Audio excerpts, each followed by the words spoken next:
All right. We are in If My People Bible Study, Part 69, the book of Leviticus. We're just starting, chapter 1.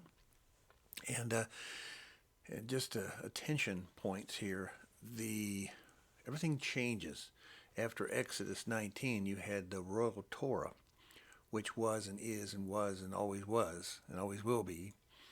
And even the patriarchs, you noticed, followed it. The appointed times and so forth, and and it's getting more detailed in that after chapter 19 of Exodus, the people said they would hear and obey. Then they said it again. Then they said it again, and then there was a engagement supper, and then that was speaking, and Yahweh, in the form of Yeshua, came down from the mountain from above, and in other words, they ascended down to the mountain. So the heavens were above the tops of the mountains, and the people were scared, and they didn't want to hear Yahweh. They weren't ready. Um, just as when they were at Sukkot, uh, they were supposed to have their trip to the Promised Land. Uh, Yahweh let them know then you're not ready. And then there's the 12 spies that'll be coming up, and they're not ready again. And so each time they're to prove themselves, they don't. So they failed every single time. And Moses had his failures too, striking the rock, representing Yeshua. When the Father said, "Don't strike this rock, just speak to it." But that didn't happen. So now we are in Leviticus, and because the Levites were given the opportunity to be priests and to have a high priest, Moses being the high priest, and the Levites to be servant priests to Yahweh, not servant priests to the people. That will come in the millennium, but the Levites will never be given that opportunity again. They blew it. So as a result of that, there will be further books that we'll read through that you'll see that Yahweh will have 144,000 during the millennium assigned to that of the rest of the world. Who is the rest of the world? There's still two types of people in the rest of the world. There's the sheep and the goats. The sheep are those who will hear and obey, but will go through iron scepter rule and instruction during the millennium. Most Christians today, they have a helmet of salvation. They identify, they know, and they said, I want Jesus to come in my heart. And I want eternal salvation. I want to live forever, and I'm done. And they're hot for the Lord for about a year or two, and then they stop reading the Bible every day. And then finally, after a couple of years, they're just going through the routine. Those are sheep. And so as we go through Leviticus, Vayakra, or he called them out, we find that the Aaron and the priest are to do certain types of actions to prove that they know what they're doing. Instead of being told and they say we will hear and obey, now they're being called out and they will do this. So that's what Leviticus is doing the physical part of it, and all this stuff, the blood, the guts, and the gore, and the sacrificing in the liver and taking the kidneys out and examining all these things. That has nothing to do today with blood, guts, and gore. It has to do with you. You're being examined on a daily basis. Are you keeping clean?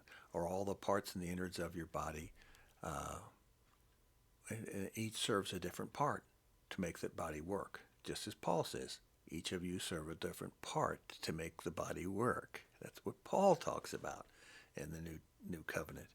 That comes right out of Leviticus. You got to remember, Paul learned almost everything from the old covenant.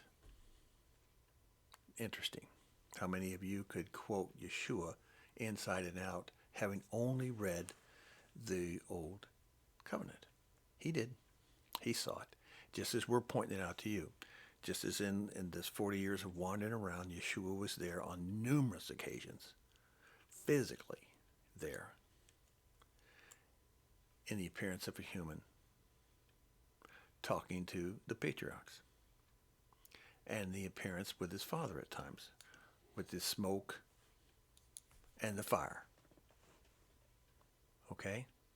The smoke during the day, fire during the night. Fire keeps them warm. Fire keeps the campfires going, so they didn't have to have 2.5 million campfires going. Could you imagine 2.5 million campfires?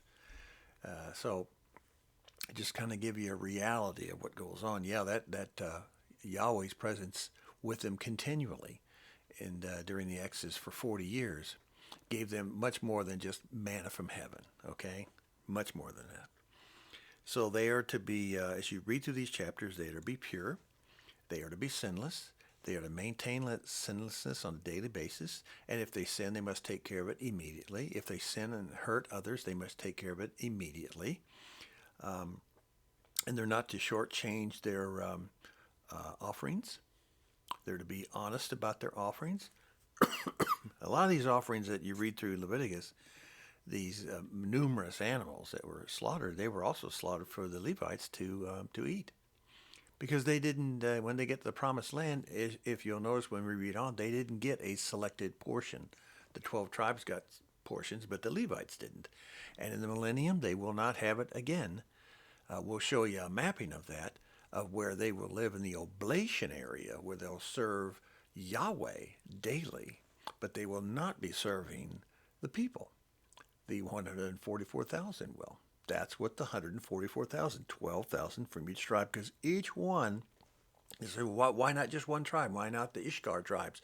Why not the Zebulese tribe? Why not, why not?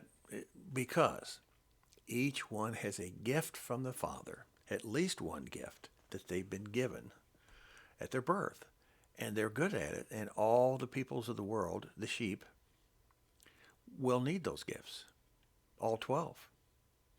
Okay, the goats and those people who hate Yeshua have hated him since the beginning of time, that lived on this earth and have died, and all those dead waiting for the final resurrection at the great white throne judgment, which is at the end of the millennium, not the beginning. The end. That's when there's the final white throne judgment. All this must take place as written, and it's detailed, and it kind of folds out here as you read the old covenant. So before you get to the new covenant, you know it all, and the new covenant just brings it out even more in greater detail. Chapter 3 talks about peace offerings. You have people have strifeful relationships. The civil courts are full of peace, hate. That's why we still have the judicial system of the tree of knowledge of good and evil. That's the tree of knowledge of good and evil today exists in the form of courts and judges and police officers and those who enforce the law and those who enforce the people and those who make decisions on what is good and what is bad. That is still going on because Adam and Eve ate from the tree, so we do also. Because of their sin, we have to live with these court systems. And as you've seen in the last number of years, they're in trouble. They're getting full of people who are motivated for the anti-Messiah. They're more for the anti-Messiah, and they're getting on those courts, and they're making some decisions. As we expound here, the most obvious is, I love dogs and cats, and people kiss them and hug them right after a dog gets done licking and cleaning his private parts. The parents are sitting there kissing and hugging the dog. Ooh, I just love this animal. But they're the very ones who will go out in the street and they will protest and tear up things in favor of abortions. Same people. I hate children, which means I hate everybody that's not them. And never mind.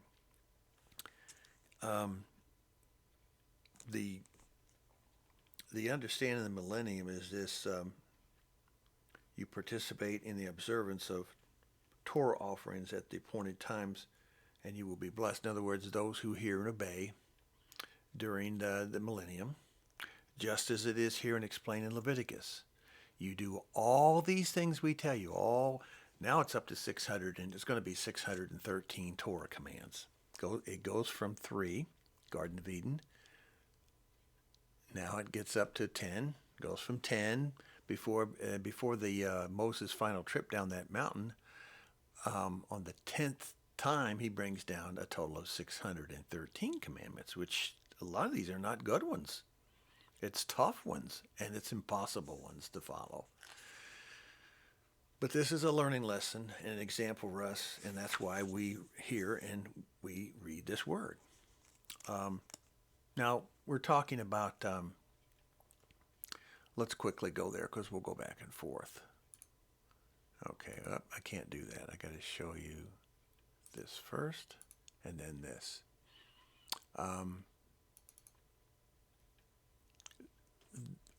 You can get hundreds of maps. I mean, there are thousands of maps out there, and in throughout Bibles, the 30 to 40,000 Bibles out there, all different makes and manufacturers and writers and authors and all that and printers, and they do not have anything like this. Now, whether Goshen was here or Goshen was up here about where Ramses' head is, the people left and went to Sukkot. And after that, the decision was supposed to be the way of the Philistines, and this means the way of the wars. They have to fight their way with Yahweh up to the land of Israel, to the promised land. It never happened because Yahweh stopped it. He knew it wouldn't happen. They would fall short. Instead, they went through, and this particular path falls into wadis, or deep gullies.